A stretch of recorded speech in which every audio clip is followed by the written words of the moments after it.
mi traîner d'un autre côté.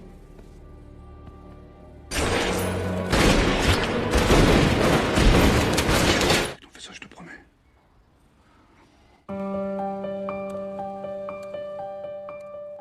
Hai, apa kabar kalian para pencinta film? Semoga kalian dalam kondisi baik-baik saja, tetap semangat dan tentu saja meluangkan waktu untuk menonton konten saya di Sekilas Film. Dan kali ini saya akan membahas sebuah film yang berjudul 22 Ballet atau 22 peluru, yang merupakan film yang dirilis di Prancis pada tahun 2010.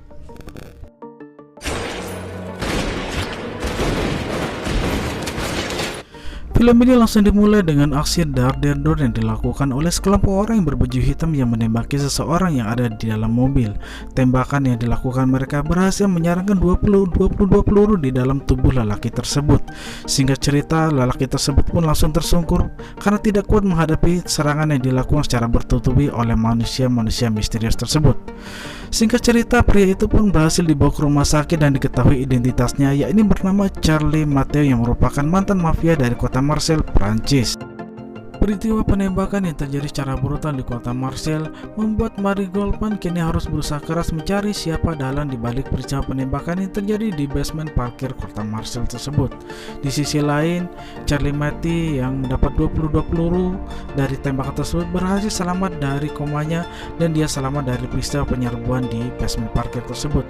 Walau seperti itu, ketika dia sadar, dia tidak mengetahui apapun yang terjadi dari peristiwa yang baru saja menimpanya. Bahkan sahabatnya sendiri pun tidak mengetahui siapa musuh yang telah menyerang Charlie Matteo yang merupakan mantan pensiunan dari mafia gemo narkoba di kota besar Marseille, Prancis tersebut.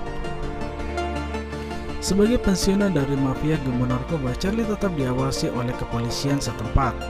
Di salah-salah waktunya, dia juga dijenguk oleh salah satu sahabatnya yang bernama Tony Zacchia. Dia adalah salah satu dari mafia gemo narkoba terbesar di kota Marseille yang masih eksis keberadaannya hingga sekarang. Dia menjenguk Charlie yang merupakan sahabatnya dan merupakan mantan partnernya di masa lalu yang telah banyak membantunya saat itu. Dia mengatakan bahwa dia akan menemukan dalang yang telah menjelakai Charlie hingga membuatnya tidak bisa bergerak sama sekali hingga sekarang.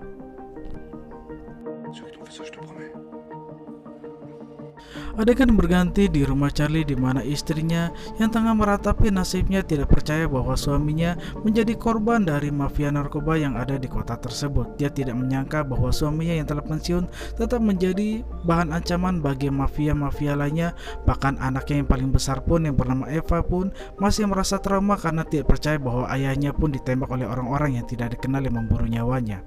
Bahkan ketika di rumah sakit pun, sang ibu berharap bahwa anaknya pun bisa keluar dari rumah sakit dan bisa bebas dan tidak lagi berbisnis yang berkaitan dengan narkoba, bahwa sebenarnya dia telah pensiun selama-lamanya. Pada siang harinya, Karim dan Martin menemui Charlie dan memberitahukan bahwa mereka telah menangkap salah satu dari dalang yang telah membuatnya celaka dengan mendapat banyak tembakan. Dengan sigap, Charlie pun mengikuti Martin dan Karim untuk mencari siapa pelaku yang telah membuatnya mendapat banyak tembakan. Singkat cerita, dia menemukan seseorang laki-laki bernama Frederick yang telah disiksa oleh kelompok Charlie untuk menjelaskan siapa dalang yang telah membuatnya celaka tersebut. Akhirnya dia pun mengatakan bahwa pelaku utama dari penembakan tersebut bernama Zacchia yang tidak lain adalah sahabat dari Charlie yang telah mengunjunginya beberapa waktu yang lalu.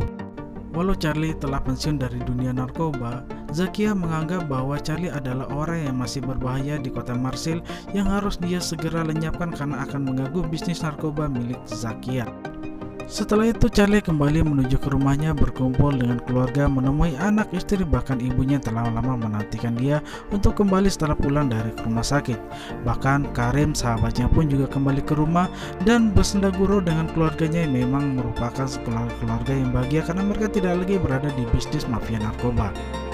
Walau seperti itu, ancaman dari kelompok mafia tetaplah ada, di mana Karim yang pulang dari keluarganya tiba-tiba harus diculik oleh kelompok Zacchia, di mana dia harus disiksa secara beramai-ramai oleh kelompok mafia narkoba tersebut.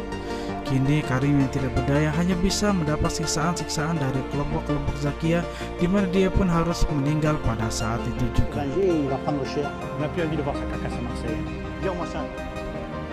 Kekejaman dari geng Zakia ini semakin menjadi-jadi saat ia mengirimkan salah satu potongan dari tubuh Karim menuju ke rumah Charlie hingga menyebabkan istrinya teriak secara histeris pada saat itu. Kematian sadis yang menimpa sahabatnya Karim membuat Charlie tidak bisa menahan diri lagi. Walaupun dia telah pensiun dari dunia mafia narkoba, dia tetaplah seorang Charlie yang memiliki reputasi di kota Marseille sebagai mantan gembong narkoba.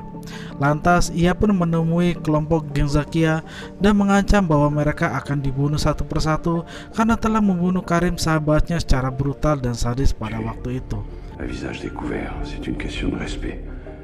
Ancaman yang dilakukan Charlie ini kemudian ditandai dengan dia membunuh salah satu dari geng Zakia yang berada di tempatnya dengan menembak jantung dan kepalanya. Bahkan dia juga menembak salah satu dari geng Zakia saat mereka sedang melakukan ziarah menuju pemakaman keluarga mereka. Akibatnya kini Charlie dicari oleh seluruh geng Zakia di penjuru Marseille. Bahkan rumahnya sendiri pun dibom saat itu juga. Melihat hal ini, Martin yang merupakan sahabat dari Charlie segera menuju ke tempat persembunyian Charlie untuk memberitahukan bahwa rumahnya telah diobrak-abrik oleh geng Zakia, bahkan dibom seketika pada saat itu juga. Namun rupanya kedatangan Martin ini diikuti oleh kelompok Zakia secara diam-diam hingga terjadilah adu tembak-menembak di persembunyian Charlie. Kini Martin dan Charlie mencoba untuk melarikan diri dengan caranya masing-masing. Charlie yang melarikan diri dari kejaran geng Zakia akhirnya bisa terlepas dari serangan mereka saat dia menabrak salah satu mobil polisi, di mana akhirnya dia pun ditahan oleh sekelompok polisi yang tengah berjaga pada saat itu. Dan kini Charlie harus berhadapan dengan Maria Goldman, kepala penyelidikan yang sedang menyelidiki kasus penembakan yang terjadi pada dirinya beberapa waktu yang lalu. Dalam penyelidikan ini, Maria Goldman pun mengatakan bahwa dalam kasusnya tersebut ada hal aneh di mana ada seseorang yang ikut dalam kelompok tersebut namun tidak menembakkan peluru ke arahnya, sebaliknya dia menembakkan peluru tersebut ke arah yang berbeda. Orang tersebut kemungkinan adalah orang dalam yang mengetahui dan tahu akan Charlie mati tersebut. Scene berganti menuju hari bahagia dari Tony Zakia yang dimana pada saat itu dia sedang merayakan hari pernikahan anaknya yang menikahi seorang pemuda pilihan anaknya tersebut. Di hari pernikahan tersebut terlihat kebahagiaan Tony Zakia yang telah bisa menikahkan anaknya dengan selaki pilihan anaknya sendiri. Di sisi lain, di gudang milik Tony Zakia, tiba-tiba Frank harus ditahan oleh Charlie yang datang dengan senapan di tangannya. Dia masuk ke dalam gudang dan diancam dengan ancaman senjata yang dimiliki oleh Charlie, di mana akhirnya Frank memberikan data penting perusahaan tersebut yang akan digunakan Charlie untuk membuat Tony Zakia masuk ke dalam penjara. Di bawah ancaman, Frank memberikan data penting tersebut, walau akhirnya Frank pun harus dibunuh oleh Charlie itu sendiri. Ma fille, Franck. Mais pour ce que tu es chien, en fait. Adegan berganti saat menantu dan anak dari Tony Zakia tengah merayakan bulan madu menuju ke hotel mereka. Tiba-tiba di tengah jalan mobil mereka terhenti karena ada mobil lain yang menghalangi jalan dari mobil mereka. Malek pun keluar dari mobilnya mencoba untuk menegur mobil di depannya agar segera menyingkir. Namun apa yang terjadi? Dia ditembak di tempat dan mati seketika pada saat itu juga. Kini kemarahan Tony Zakia pun semakin menjadi-jadi karena dia telah membunuh Frank, mencuri data perusahaan tersebut, bahkan telah membunuh Malik, menantunya itu sendiri, pada malam hari pernikahan mereka. Kini dia mengancam anak buahnya untuk segera mencari Charlie dimanapun berada. Di tempat lain terjadi pertemuan antara Charlie dengan Martin, di mana Martin mengatakan bahwa Charlie saat ini sedang diburu oleh geng Zakia karena telah menimbulkan banyak kerusakan. Di sisi lain, Charlie memberikan data kepada Martin untuk segera digandakan karena berisi kejahatan dari Tony Zakia.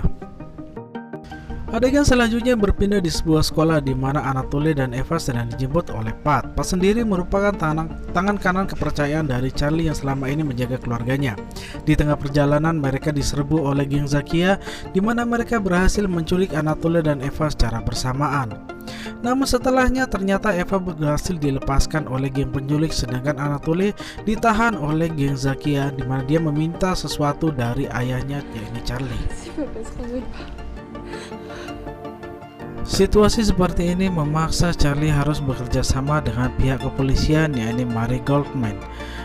Charlie memberi ide kepada Mary agar disebarluaskan berita bahwasanya ia telah ditangkap oleh pihak kepolisian, sehingga perhatian Tony Zakia bisa teralihkan sehingga dia bisa segera menyelamatkan anaknya Anatoly dari cengkeraman mafia gembong narkoba tersebut.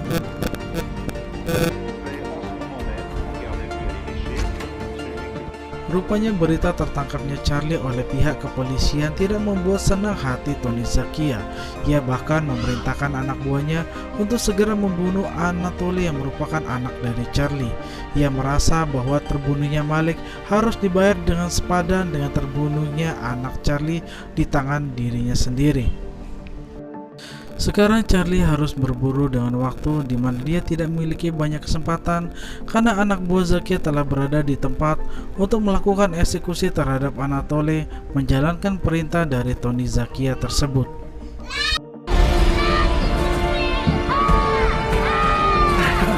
Dan akhirnya di waktu yang tepat Charlie berhasil menghentikan rencana dari anak buah Tony Zakia untuk mengeksekusi anaknya.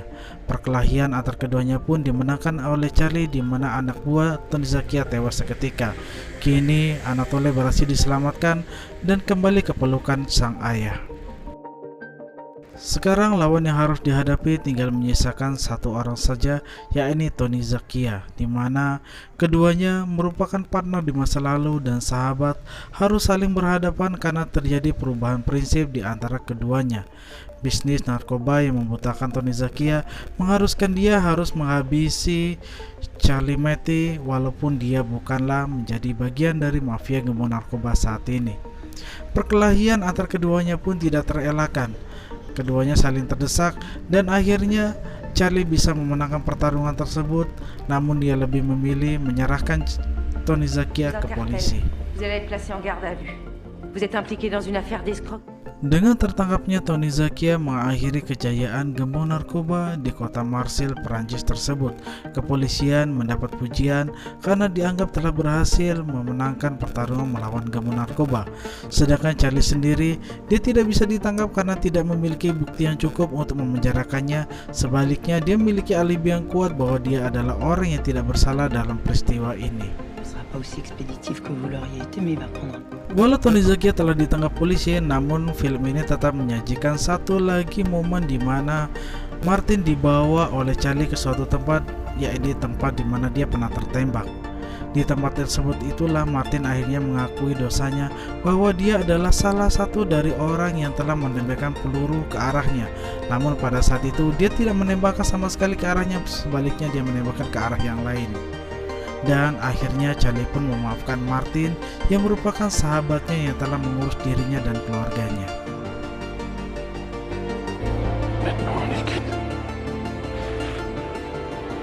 Dan inilah akhir bahagia dari film ini, di mana Charlie berhasil memenangkan pertarungannya melawan gembong narkoba dan dia bisa menjaga keluarganya utuh bahagia untuk selamanya.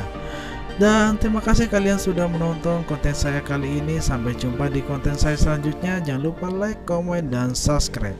See you.